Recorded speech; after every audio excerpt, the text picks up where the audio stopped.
What happens when two of television's most beloved comedians find themselves in a verbal battle that nobody saw coming? The Late Show with Stephen Colbert was supposed to be just another routine interview. But what unfolded that night would leave audiences stunned and questioning everything they thought they knew about these two media giants. Make sure to subscribe and drop a comment below because this story will blow your mind. Trevor Noah walked onto the Late Show stage with his characteristic smile, waving to the audience as they erupted in applause. Stephen Colbert stood up from behind his desk, extending his hand in what appeared to be a warm welcome, but seasoned viewers might have noticed something different in Colbert's expression, a subtle tension that would soon explode into something unprecedented. "Trevor Noah, everybody," Colbert announced to the crowd as they settled into their seats. "Thanks for being here, Trevor. It's always great to have you on the show." "Thanks for having me, Stephen," Trevor replied, settling into the guest chair. "Though I have to say, after some of the things you've been saying lately, I wasn't sure if the invitation was still open." The audience chuckled, thinking this was just playful banter between two comedians. Colbert's smile faltered for just a moment before he recovered his composure. "Oh, you mean my comments about comedy accountability?" Colbert asked, his tone shifting slightly. "I think that's an important conversation we need to have in this industry." "Accountability," Trevor repeated, leaning back in his chair. "That's an interesting word choice. What exactly do you think comedians need to be held accountable for?" "Well, I think when you have a platform as large as yours was, you have a responsibility to the communities you're speaking for," Colbert said, his voice taking on a more serious tone. "Some might argue that certain perspectives got amplified while others were, shall we say, minimized." The audience began to sense that this wasn't the typical lighthearted interview they were expecting. Trevor's expression hardened slightly as he processed Colbert's words. "Stephen, are you really going to sit there and lecture me about platform responsibility?" Trevor asked, his South African accent becoming more pronounced as his voice raised. "This is rich coming from someone who built their entire career on playing a character that mocked conservatives." "That's different," Colbert shot back, leaning forward in his chair. "That was satire with a clear political purpose. What I'm talking about is using comedy to avoid addressing real systemic issues. Avoid addressing them." Trevor's voice cracked with disbelief. "Did you miss the 7 years I spent every single night breaking down complex political and social issues for audiences who might not otherwise engage with them? Did you miss the segments on voter suppression, police brutality, immigration reform?" The studio audience fell completely silent. This was no longer friendly television banter. This was becoming a real confrontation between two men who clearly had deeper issues to resolve. "I'm not questioning your coverage of those topics," Colbert said, his own voice rising. "I'm questioning your approach. There's a difference between informing your audience and performing for them." "Performing." Trevor stood up from his chair, his hands gesturing emphatically. "Stephen, every single person in this building is performing. Right now. You, me, your band leader, even your audience. That's what television is. But don't you dare question my commitment to the issues I covered." Colbert remained seated, but his jaw was visibly clenched. Commitment means being willing to make your audience uncomfortable when necessary. It means not always going for the laugh when people's lives are at stake. Not always going for the laugh. Trevor's voice echoed through the studio. "You think I was up there every night just trying to get laughs while people were suffering? You think I didn't lose sleep over every story about families being separated at the border? You think I didn't feel the weight of every story about another unarmed person killed by police?" The cameras continued rolling as the two men stared at each other across the desk. This was television gold, but it was also deeply uncomfortable. The audience didn't know whether to clap, boo, or sit in stunned silence. They chose silence. "I think," Colbert said slowly, "that when you're in that position, you have to choose between being beloved and being necessary. And I think you chose to be beloved." Trevor's eyes flashed with anger. "And what did you choose, Stephen? Because from where I'm sitting, you seem to have managed both quite well for yourself." "I chose to make people think, even when it meant they might not like what I had to say," Colbert replied. "I chose to challenge power structures, not just mock them." "Challenge power structures?" Trevor laughed bitterly. "Stephen, you interview politicians and celebrities every night and send them off with a handshake and a smile. When was the last time you made anyone truly uncomfortable in that chair?" The tension in the room was palpable now. Staff members behind the cameras were exchanging worried glances, unsure whether they should intervene or let this play out. This was unlike anything that had ever happened on The Late Show. "At least I'm consistent," Colbert said, his voice cold. "At least I don't spend years building credibility with certain communities only to walk away when things get difficult." Trevor's face went, "Walk away when things get difficult." Trevor's voice dropped to a dangerous whisper, but every word carried through the silent studio. "Stephen, you have no idea what you're talking about, don't I?" Colbert pressed, sensing he had struck a nerve. "You had the platform, you had the audience, you had the influence. And right when the country needed voices like yours the most, you decided to pursue other projects. Trevor stepped closer to Colbert's desk, his hands gripping the edge. Other projects? You mean like documenting the stories of people who have been ignored by mainstream media for decades? You mean like creating content that actually reaches communities beyond your comfortable liberal bubble? I mean like abandoning The Daily Show when democracy was literally hanging in the balance. Colbert shot back, finally standing up to meet Trevor's energy. I mean like leaving right when your voice could have made the biggest difference. The audience was completely transfixed. Some people were pulling out their phones. Others were looking around nervously, but nobody was leaving. This was the kind of raw, unscripted television that rarely happened anymore. You want to talk about making a difference? Trevor's laugh was sharp and humorless. Stephen, when was the last time you left this studio? When was the last time you actually went into the communities you claim to care so much about? You sit behind this desk every night talking about issues you've never personally experienced. That's not fair, Colbert interjected, but Trevor wasn't finished. Fair. Trevor's voice rose again. You want to talk about fair? Let's talk about how you get to be the moral authority on comedy while sitting in one of the most privileged positions in all of media. Let's talk about how easy it is to judge other people's choices when you've never had to make them yourself. I've made plenty of difficult choices, Colbert said defensively. I've taken stands that have cost me viewers, cost me advertisers. Oh, please. Trevor waved his hand dismissively. You've taken the safest possible stands for your demographic. You've never once risked alienating your core audience. You've built your entire brand on telling them exactly what they want to hear. Colbert's face reddened. That's not true. I've criticized Democrats when they've deserved it. I've called out hypocrisy on both sides. Both sides. Trevor's eyebrows shot up. There it is. The false equivalency that makes everyone feel comfortable. Stephen, there's a reason your show became appointment television for a very specific type of person. And it's not because you were challenging anyone's worldview. The tension between them was electric. Stagehands were frozen in place, unsure whether to intervene. The band members sat motionless behind their instruments. Even the cameramen seemed reluctant to move, afraid they might miss a crucial moment. At least I stayed in the fight, Colbert said, his voice tight with anger. At least I didn't give up my platform right when people needed to hear from me most. Give up. Trevor's voice cracked with emotion. Stephen, I didn't give up anything. I made a choice to use my voice in a different way. But apparently, in your world, the only way to make a difference is to do exactly what you're doing. The Daily Show wasn't just any platform. Colbert continued, pressing his advantage. It was a launching pad for real change. Jon Stewart used it to hold politicians accountable, to expose corruption, to actually move the needle on important issues. And you turned it into ... into what? Trevor demanded. Say it, Stephen. Tell everyone what you really think. Colbert hesitated for a moment, then plunged ahead.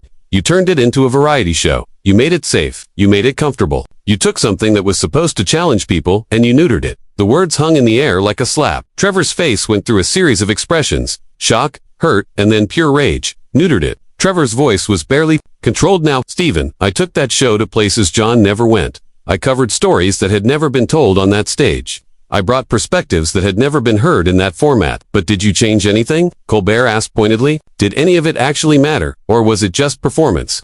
Did it matter? Trevor repeated incredulously.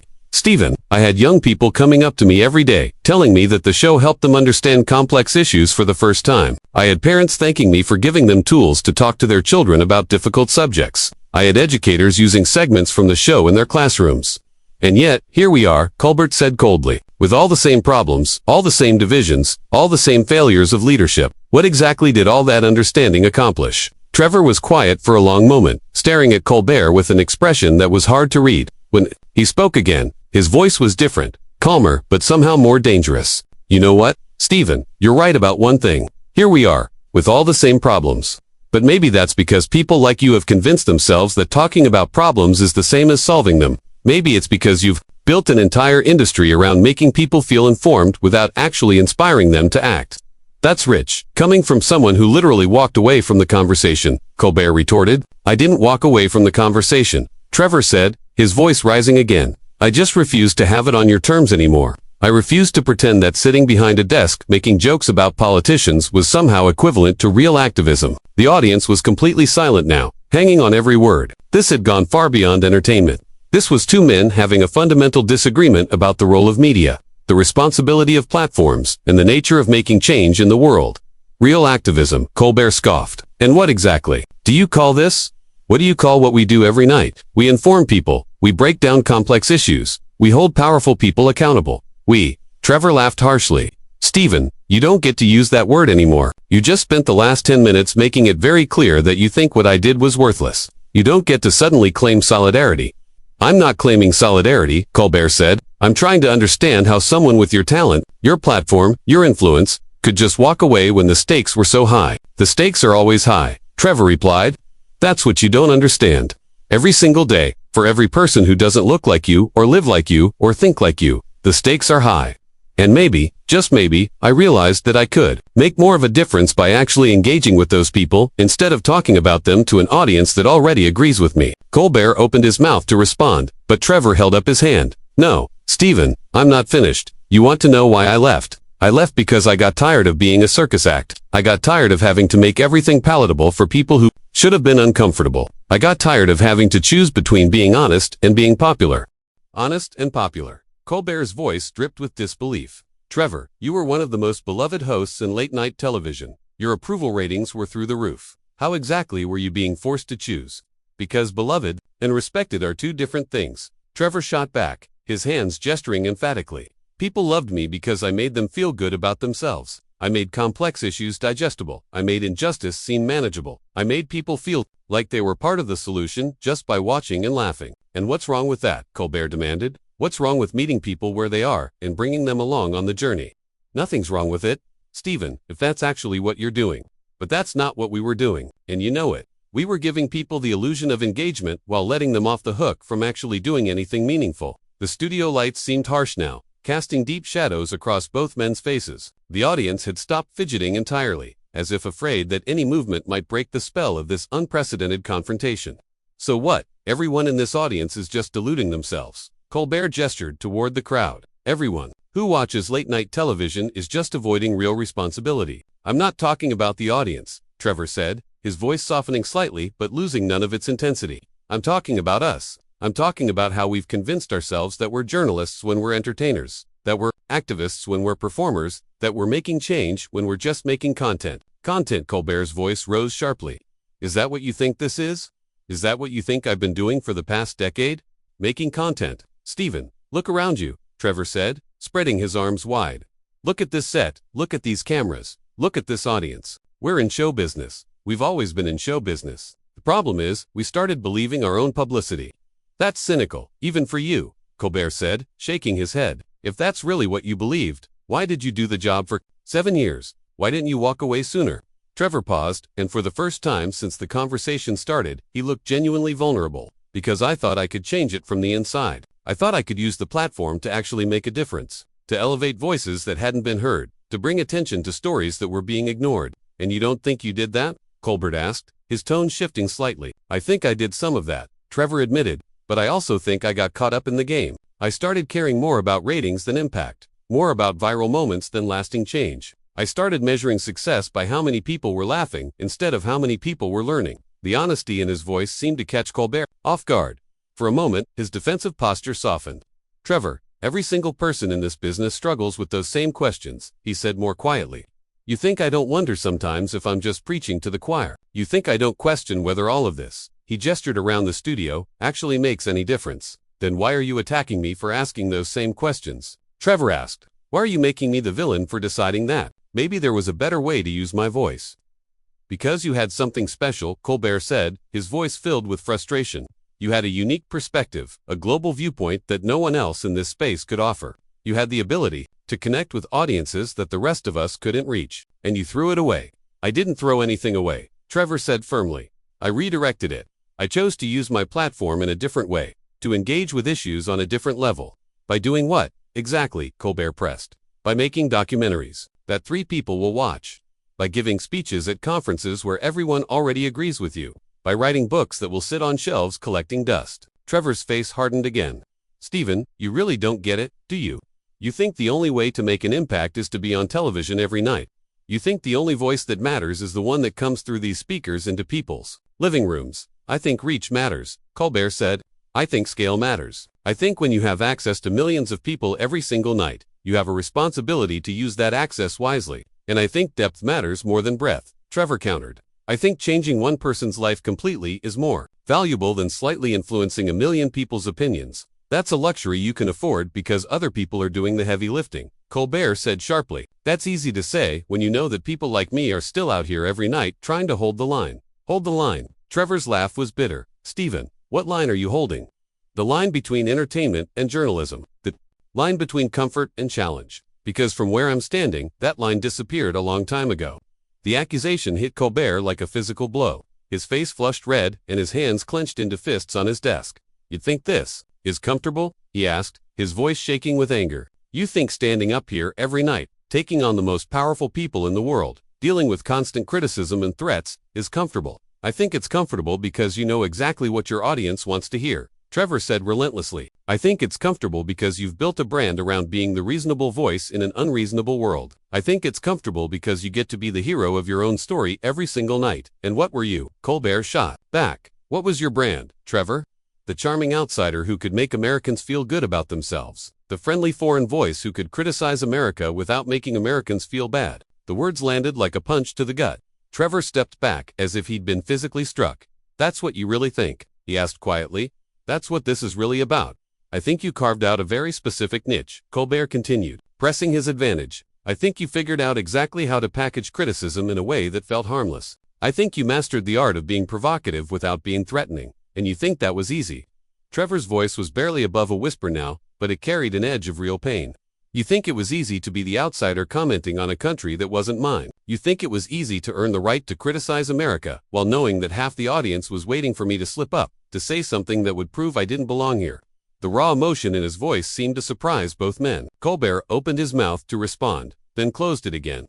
Every single night, Trevor continued, his voice growing stronger. I had to walk a tightrope that you never had to walk. Stephen, I had to be critical without being ungrateful, insightful without being presumptuous, funny without being disrespectful. And you know what the worst part was? Colbert remained silent, sensing that Trevor wasn't finished. The worst part was that I was so focused on earning the right to belong in that chair that I forgot to ask whether that chair was even worth sitting in. The silence that followed Trevor's words was deafening. Even the air conditioning seemed to have stopped humming.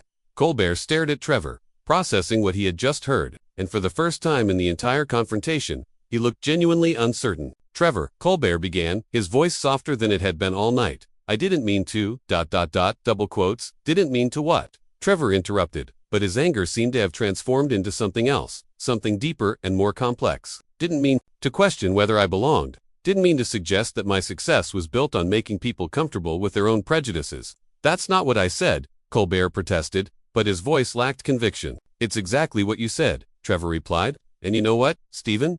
Maybe you're right. Maybe I did spend 7 years being the acceptable face of criticism. Maybe I did make it easy for people to feel progressive without actually changing anything about themselves.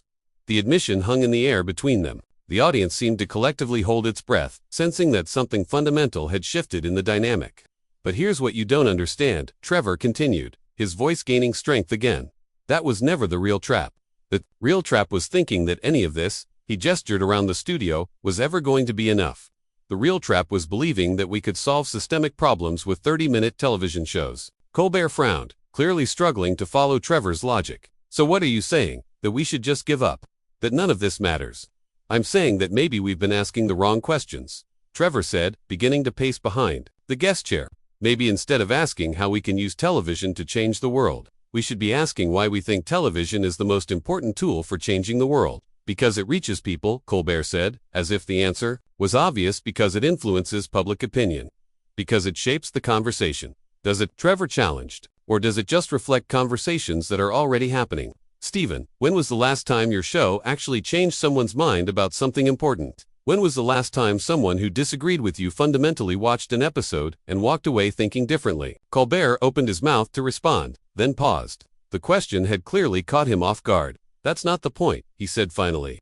The point is to inform people who are already engaged, to give them the tools they need to make better decisions. And who are those people? Stephen, Trevor pressed. Who is this engaged audience we're serving? Because I spent 7 years looking out at that studio audience, and I can tell you exactly who they were. They were the people who already agreed with me. They were the people who already cared about the issues I was covering. They were the people who were already voting, already donating, already participating. So you're saying we were preaching to the choir, Colbert said quietly. I'm saying we were the choir, Trevor replied. We weren't reaching the people who needed to hear these messages most. We were entertaining the people who already believed them. The weight of this realization seemed to settle over both men. For a moment, they stood in silence. Two comedians grappling with the possibility that their life's work might have been fundamentally misguided. But that doesn't mean it was worthless, Colbert said, his voice almost pleading.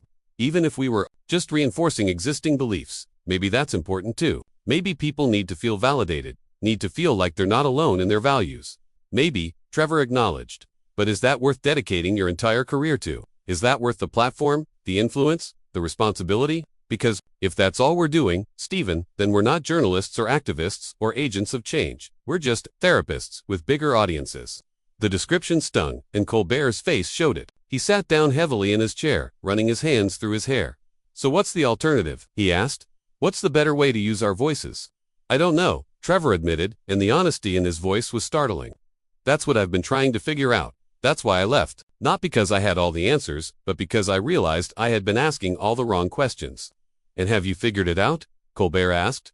Have you found the better way?